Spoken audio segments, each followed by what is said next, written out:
So let's go around the world a little bit, John, and we're back to coronavirus. Mandela from South Africa asked the question, my question is, during crisis, how can you make your team believe in you and your actions? Well, first of all, I don't think you ever make people believe in you. I guess it would be nice, Mark, if as a leader you look at your people and say, okay, believe in me. Just believe in me right now. It's time for us to all believe in me. But you can't legislate loyalty. You can't legislate belief. It has to be earned. And I would just say, to any of us in positions of leadership, every day we're either earning respect from our people on a daily basis that starts to compound until it gets pretty big, or we're slowly chipping away at that trust factor, and it's only a matter of time until they're not going to follow us. But I heard somebody one time say, well, I demand respect. And I said, well, I'm glad you do. You can't get it that way. But, I can't demand anything from people. I must earn this from people. Mm-hmm. And so I would just encourage you, lead people well, treat people well, and earn that respect. And then one day, you have it, and it's like when I was a young pastor. I was 22 and went to my first church, and I had people 40 years of age come to me and they'd say, John, we're sorry, but we have kids your age. We can't come to you for counseling. Mm-hmm. I mean, I don't mean this wrong, but you're a kid. And I looked at him and said, I agree.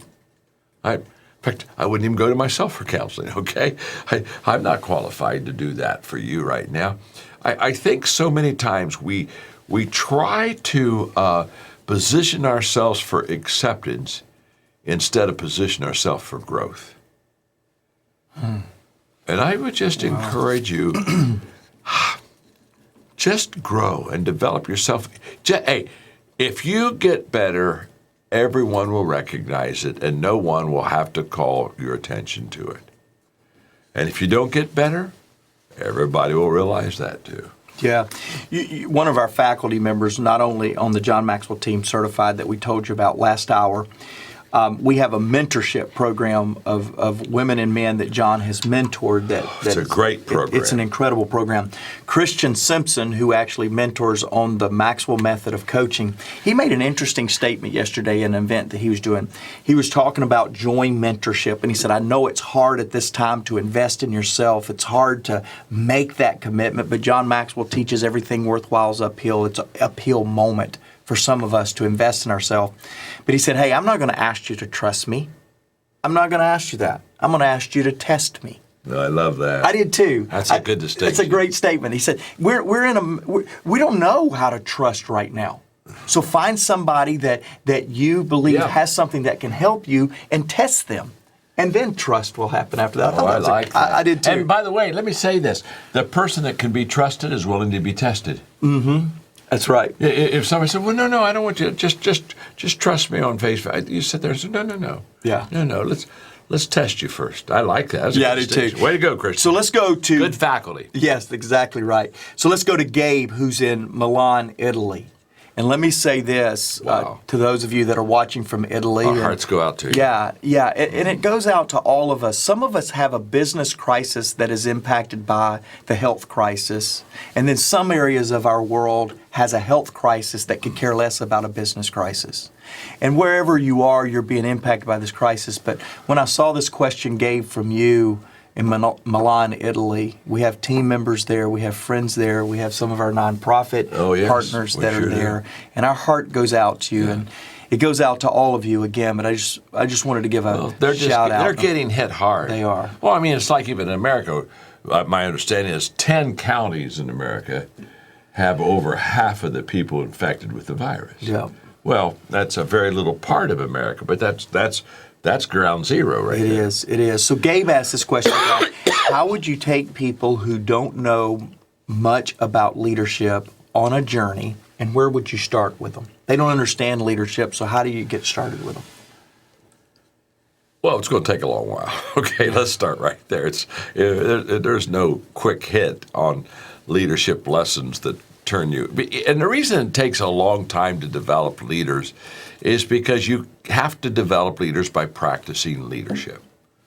So it's one thing to read a book, and I've written a few of them. So it's one thing to read a book on leadership. It's another thing to practice what you read. So what I would say is very simple. If you're wanting to develop leaders, what a beautiful time you have right now in this crisis to get them serving, giving, sharing, encouraging. But you got to get it. Go get some action. Go practice it. We practice our way to becoming a great leader. We don't think our way to becoming a great leader. So just get them. Hey, roll up your sleeves and get in action. I cannot impress upon all of us enough to say now is the time for us to take action. Start where you are. Start with what you know, and proceed and move forward. Yeah. I'm not going to give the name of this next person either because of the nature of the question. But John, the question is this. It says, and I'm going to read it in its entirety because I want you to get the context of it. They said, it's a couple. My question is, I agree that the number one rule in crisis is to put people first, as John said on day one and as you've said today. This question just came in. Sure. But then while weighing the pros and cons over our business, I am faced with a dilemma of keeping people on board but losing my business. We have no clue how long the coronavirus spillover will last, 2 months, 6 months, 1 year. How should we deal with the idea of losing our business and money only to keep people on board so that we communicate? That's a brilliant. You know question. what? It's a question that really deserves an answer, because you have heard me say over the last 3 days, probably a couple dozen times, put people first, put people first, put people first. And that's a wonderful statement. It's a true statement. But what does it mean to put people first? And I think that's really, because I love this question. It's a hard question, but it's a fair question. Sometimes the greatest thing you can do for your community is to stay in business. And what I mean by that is when things do kind of pass away, you want to be able to have a viable business to hire people and to help people and to serve them. And sometimes it means that you have to make very hard decisions. So let me tell you how I would approach this. For example, let's say I have a small business, I have a dozen people, and we're just not going to be able to withstand the storm. The first question I would ask myself is, what can I sacrifice, first of all, as a leader? What do I give up? What do I give up? Am I able to go 6 months without a salary?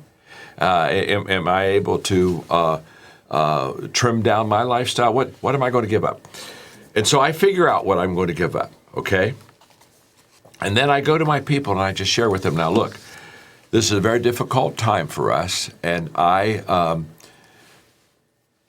here's what I'm going to do without. Now I'm going to ask you if maybe we can keep the team together if all of us give up. But I want you to know I've gone first, because I will be the example. I'll tell you where we learned this from was Colin Sewell. That's correct. Remember what Colin, in fact, when Colin was with us the other day talking about it, he had already told his team what he was giving up. And then did he say something? I asked them all to just write down what they were willing to do. He asked all of his leaders, brilliant move by a brilliant leader. One is he established what he's giving up, he and his wife. Start with yourself first. He also established, John, I won't get too much into Colin's business, but he also established with his wife what he's willing to go and sell to keep the business afloat too, some of their very important personal things. But he asked his leaders, he said, hey, I want to know what you're willing to give up from a frame of reference of cutting your salary before we go to the rest of our staff. Sure. And what happens is, what you're trying to do is you're trying to find out if it is reasonable to even hold the business together at the time. Now, it may not be. It may be the fact that you have to let six or maybe half of them go. But let me tell you something.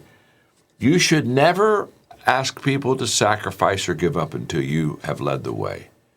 And when they see you have given up, then all of a sudden it makes them much more willing to say, okay, well, maybe I could do this. And so putting the people first doesn't mean that you don't have to let people go. It may be just a fact that you can't continue at all without letting them go. But before you cut people and let them go, make sure that they know you're taking the hit first. I think that's where leaders miss it, when they basically say, well, I'm just going to have to cut these people and I'm going to continue my own lifestyle. Everybody looks at that and they said, well, you don't really care for the people first. But when you sacrifice first, then the people know you care for them, even if you have to make some hard decisions with the people. Yeah. Great answer, and a pertinent one to so many of us. It's a really important question, yeah. too.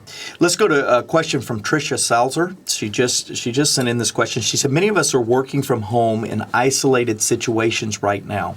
I love your daily reflection idea, but do you have a suggestion on how to get focused each morning to start the day in so much isolation?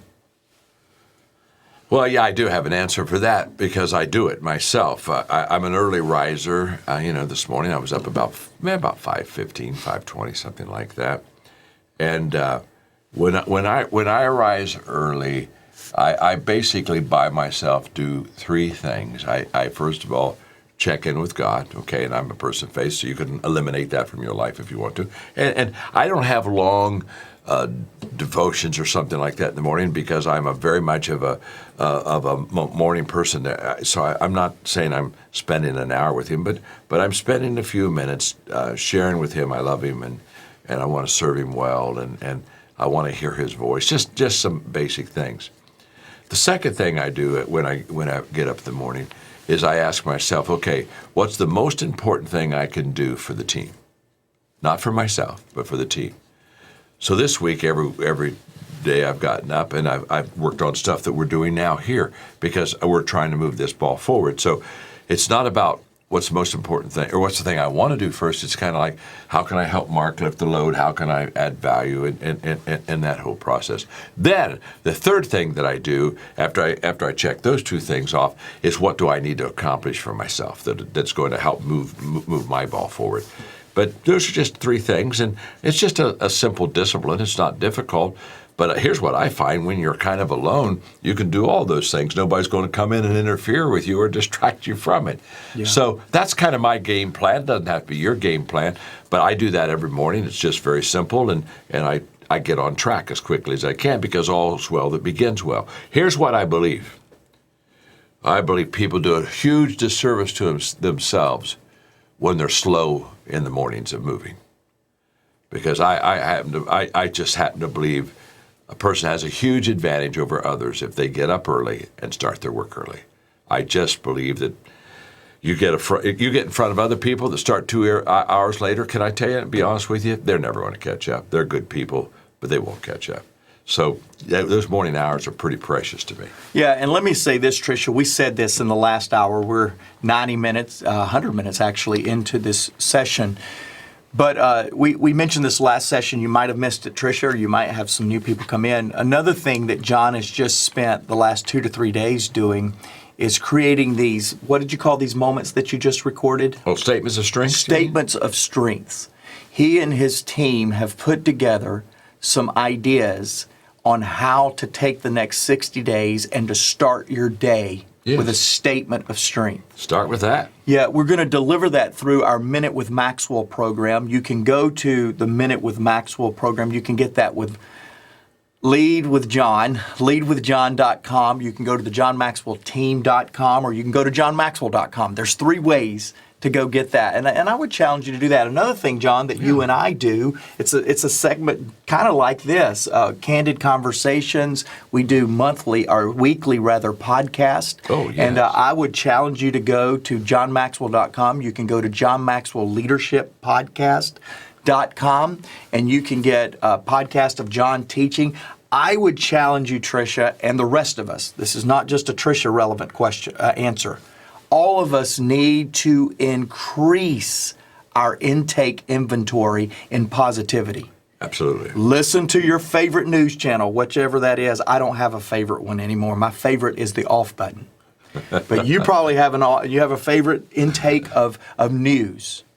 Balance that with people like John and people that John has invested and poured into your life, Tricia. Every one of us need to start the day much more intentionally with words and ideas and people like John that'll pour into us. So the podcast, Minute with Maxwell. John, you want to say something there? The news media, bless their hearts, they're not getting up every day and asking the question, how can I add value to you?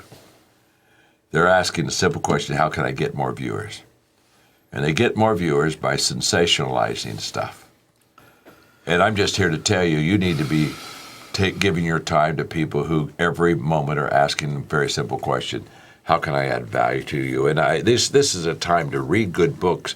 This is a time to, I have 6 books on my desk that I'm going to be reading during this time. This is a good time to invest your time with people who are investing in you. That'll give you the return. John, there's several questions about what book do you recommend right now. I'd like you to recommend 2 books right now. One is yours. Be a little self-serving right here. If you were just getting introduced to John Maxwell, what's the book people need to read right now? And secondly, what's another book maybe that's sitting on your desk or one that you've read recently that you'd recommend? Well, I think Leadership is the best book because it's a crisis and it's all about adjusting yourself to what's happening around you and being flexible. So I would recommend my book Leadership. I'm passionate about a book that Simon Sinek wrote maybe 8 months ago now called The Infinite Game. Phenomenal. And I think that's a huge book for you because it'll get you out of the crisis real quick. I mean, it basically says the crisis is a finite game, and there's a bigger game going on than the crisis. I just ordered a book, and I just got it yesterday. I read everything that David Brooks writes, and he wrote a book that had just got on my desk. I think it's called The Second Mountain. But it's basically how to have an orderly, good life. I wish I knew for sure if it was the second mountain, but that sounds right. Maybe somebody here in the studio, one of our team members, can figure it out. What's his name again? David Brooks, and I just find him incredibly insightful, and there's just certain people you read after, and he's one of them. I do. The Second Mountain. Yeah. David Brooks. Yeah, there he is. Okay, that's one of my books on the on my desk. And then you read recently Atomic Habits that you loved. I love that book. So there's a couple. That question by James Clear, I think. Yeah, James Clear. That's a great book too. Thank you for that one. Well, that question's been asked a lot, and so there's 4 suggestions. But Leadership is the one that you need to start with. I think so. Well, no. Shoot both of us. Shoot. Hey, I don't think we put the people first on that.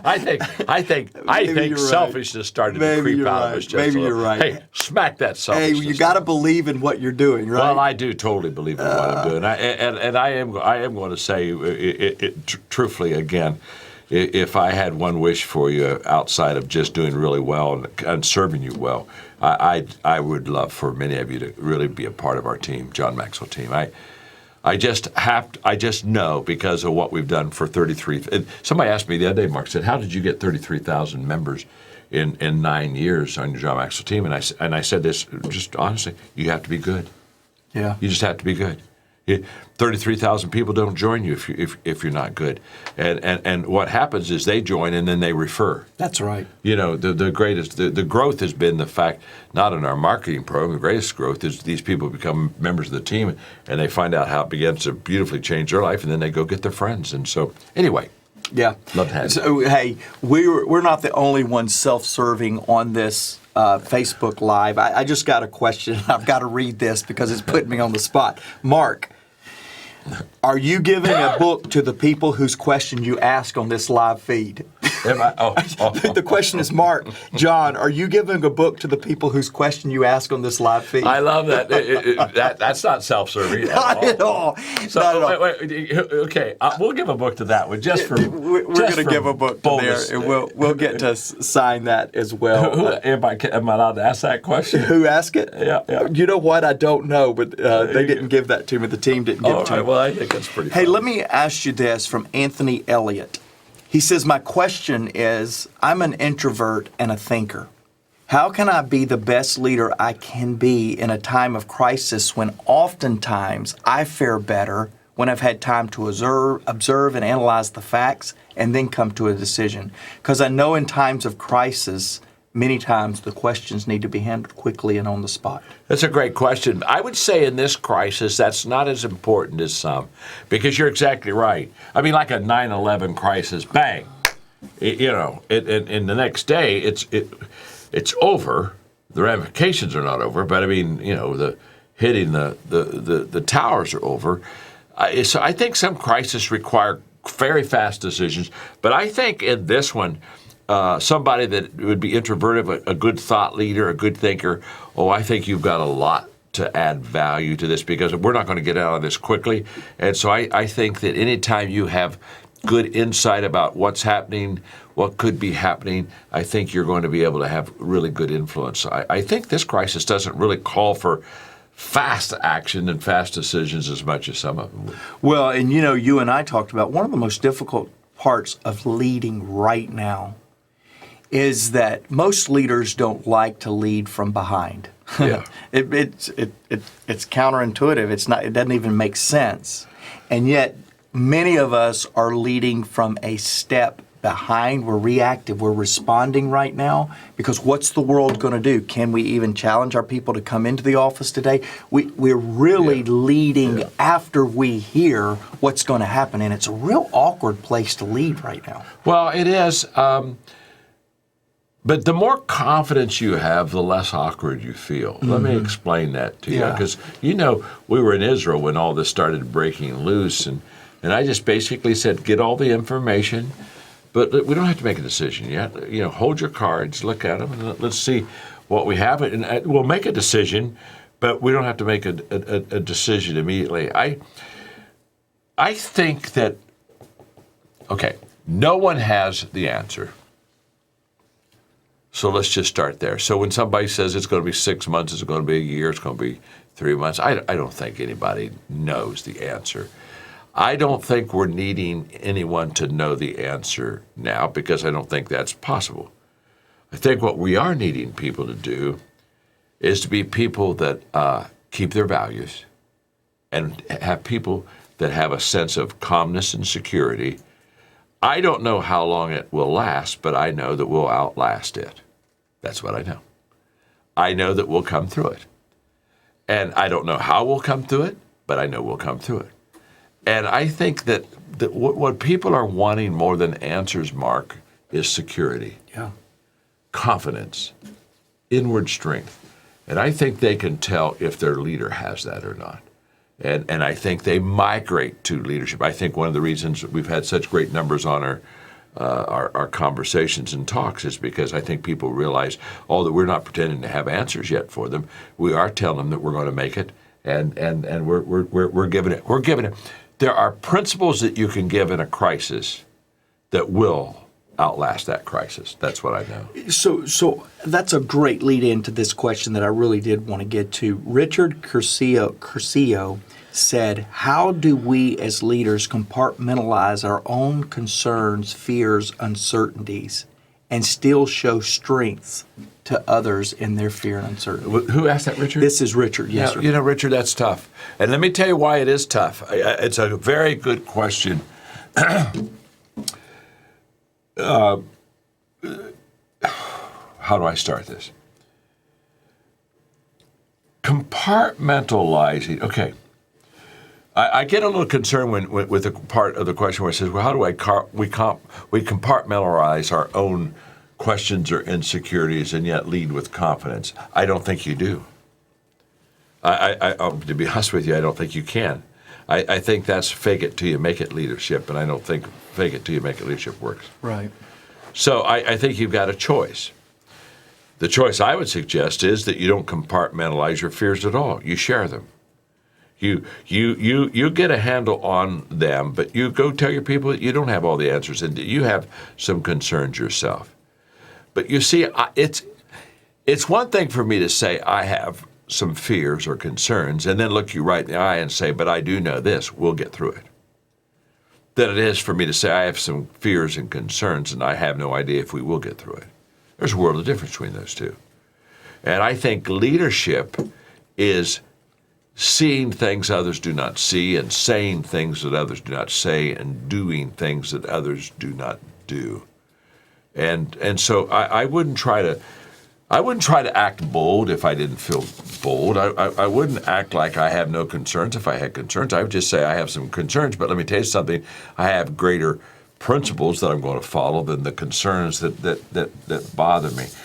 I don't think you hide. I think the moment I hide something from people in my leadership, I hold from them the leadership that they deserve. So I have one more question from Mike Turner that I want to ask you, John. You've added tremendous value. And this is going to be a great question from a millennial, somebody that's wanting to make a difference. Before I do, there's a couple of housekeeping questions that I've got that I can answer, so if you'll allow me. One is from Maria. How do I find one of John's leaders in my community that could help me, help us, help our team? And thank you, Maria, for that question. That's really what we dedicate our life to, is to reproduce John. John just wrote a book called The Leader's Greatest Return. If you haven't gotten that, you need to get it. It's really how John has reproduced himself through others, myself, and other leaders, including leaders in your community. So you can go to johnmaxwellteamgroup.com. johnmaxwellgroup.com. Sorry, that didn't make sense. johnmaxwellgroup.com. And there's a tab down that says Find a Certified Team Member Near Me. And you'll be able to go in there, let us know where you are, and we'll be able to direct you to some team members close by. So Maria, our goal, John's goal, was not just to have 3 days of great content. He can speak in front of any microphone and give great content. Our goal was to give the world hope and to give our team members, our certified team members, some things that would help their community in such a time as this. So johnmaxwellgroup.com. johnmaxwellgroup.com, and they're texting me to make sure I get it right here. And so that's where you can go there. A lot of people are saying, what do I do with all these kids at home? I mean, I've got all these kids at home. My kids are at home. What do I do constructive with my kids? And John and his writing team has created a product that we're very excited about. We have not even strategically released it yet, but it's a product called I Lead. And it's 32 weeks of content, 16 of teaching the content, 16 weeks of applying the content that are literally being learned by, well, it was being learned before they sent them all home, in schools all over Latin America, all over South and Central America. And we're bringing it to the U.S., but we already have that content available. You can go to John Maxwell's Foundation website. So JMLF. .org, JMLF. What that stands for is John Maxwell Leadership Foundation. Sorry, I had to think about it a minute. John Maxwell Leadership Foundation.org, JMLF.org, and you'll be able to get a sample of it. And so I want you to go and make use of that. As I've already said, the podcast, John Maxwell Leadership Podcast, Minute with Maxwell. John's going to give you special messages over the next 60 days with our Minute with Maxwell program that you can sign up for on johnmaxwellteam.com. I promise you, I have not even thought about that, because that's a free resource for them. It is. I will promise you, as parents, if you just go to what he said, John Maxwell Leadership, JMLF.org. Okay, if you go to that, these lessons that we have are on values, and they're on values. And I will promise you, I mean, I've taken my grandchildren through these lessons. You talk about a productive family time. I just really want to encourage you. You go share those lessons with your kids, and you're going to find a great return. Yeah, and jmlf.com .org will get you there. jmlf.org will get you there, or you can put jmlf.org/I lead. And that'll get you there as well. John, I promised Mike Turner we were going to answer questions, so we're going to sign off with Mike Turner's question. And John, here's what I'd love for you to do. And I'll get emotional here, but I'm a leader in crisis. And you have given me 4 solid days of making me a better leader. Yeah. And I'm thankful. And I'm thankful for, on behalf of literally, after today, it'll probably be 1 million leaders that have looked to you for a source. And you've got your own stuff to deal with. You got your own stuff to try to figure out. And you just set all that to the side. When much of the world is kind of sitting back, you engaged, you leaned in. And I got to say publicly here how much I appreciate it. Not just because it helps the little bit of leadership responsibility I'm trying to carry for you and for myself, but because it helped me as a leader to lead better. And thank you. Thank you. Yeah, thank you very much. Mike Turner is a leader like I am, a young leader. He's a lot younger than me. He's 23. But he's a young small business owner, and he's trying to connect with CEOs, with leaders in their community, and trying to make a difference. And yet nobody seems to be open to talking right now, much less getting help from a kid, from a 23-year-old. How can he get through to them? How do we get through? We have the message now. You've equipped us. How do we take this and how do we go help people that don't even know they want help right now? Well, first of all, Mike, it's very uphill for you because you're 23. And the first thing when you approach somebody that's a seasoned business person, they just look at you and basically they're not trying to be down on you. They just look at you and they're saying, what's he know? And what I've found is you have to prove yourself. So what I would do is very simple. I would go serve people. And what I mean by that is my entry into those kind of people would not be, I have something to give you. It would be, I would like to serve you. And what can I do for you? I know this is a time of crisis and I love leadership and I would like to add value to you any way possible. Is there something I could do to help you?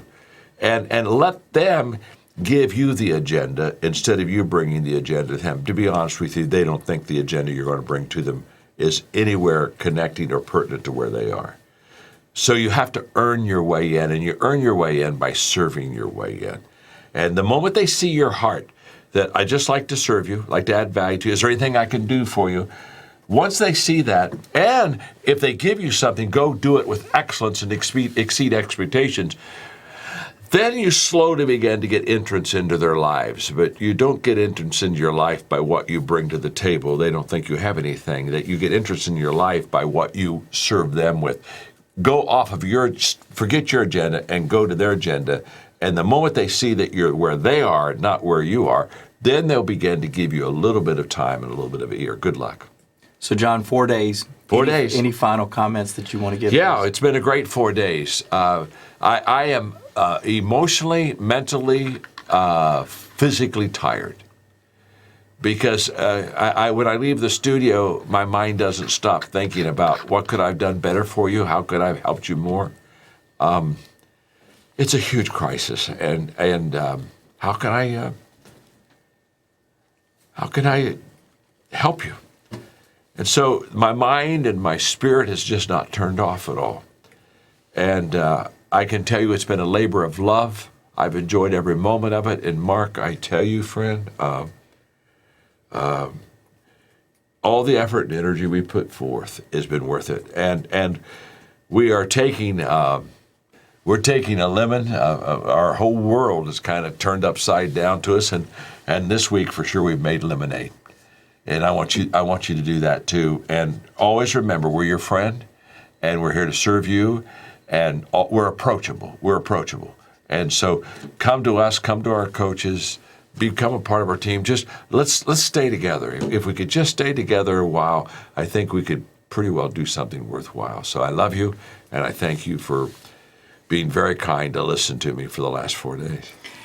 Hey, I'm not demeaning any of the load that any of you leaders are carrying, but in this environment, leading through crisis, there's really only been one leading through crisis over the last 4 days. And John, it's been you. We've all been learning through crisis. But guess what? The live feed goes off. We have to switch from learning through crisis and now go lead through crisis. Exactly right. Go do something. Don't look for the next Facebook Live tomorrow because we're not going to be here. We're going to lead something. It's time to go from a learner, John, as you say, into an actor, into acting leadership. Absolutely. Let's go lead. Thank you for being a part of this last 4 days. Thank you.